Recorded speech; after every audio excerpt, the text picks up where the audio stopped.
Hi friends, welcome to Sai వేద. ఈ యొక్క గంజులో మేము పనసకాయ గింజలు వేయించడం జరుగుతుంది. ఎందుకంటే మా ఫ్రెండ్ మంచిగుండే ఉద్దేశం కొద్దీ ఒకసారి ట్రై చేద్దాం అనే ఉద్దేశం కొద్దీ మేము ట్రై చేస్తున్నాము. ఈ యొక్క పనసకాయ గింజలు వేయడం జరుగుతుంది. మస్తు ఉంటాయి ఆడ, ఒకసారి తిని చూద్దాం.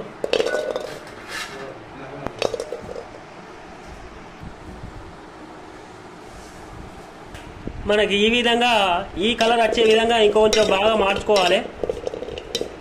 మనం పల్లికాయలు ఎలా మార్చుకుంటామో ఇవి కూడా ఆ విధంగా మార్చుకోవాలి.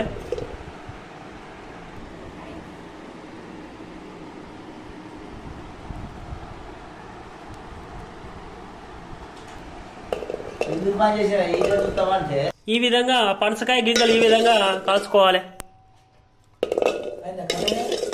కర్రీ అయింది.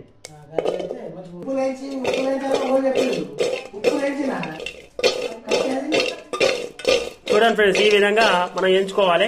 తర్వాత గిన్నెలో సర్వ్ చేసుకుంటే సరిపోతుంది. ఒకసారి ట్రై చేద్దాం. నాకు అవసరం లేదు. పనసకాయలు కాల్చినాక ఈ విధంగా ఉండడం జరుగుతుంది. ఈ యొక్క బ్రౌన్ కలర్ తీసేసి ఈ విధంగా తెల్లగా ఉండడం జరుగుతుంది. ఇది తిన్నట్టయితే మనకు మంచిగా సేమ్ దుంపగడ్డల లెక్కనే మస్తు ఉంటాయి, పర్ఫెక్ట్. అది కూడా నచ్చపోయింది అనుకో, మీకు మంచిగా చిన్న చిన్న ముక్కలు చేసుకొని మంచిగా వేపుకొని ఉప్పు కారం నూనె పోసుకొని తిన్నట్టయితే పర్ఫెక్ట్ మంచిగా ఏఫ్లో ఉండడం జరుగుతుంది. మంచిగా ఉంటుంది. Super super. మంచి పోషక విలువలు కూడా ఉంటాయి మంచిగా.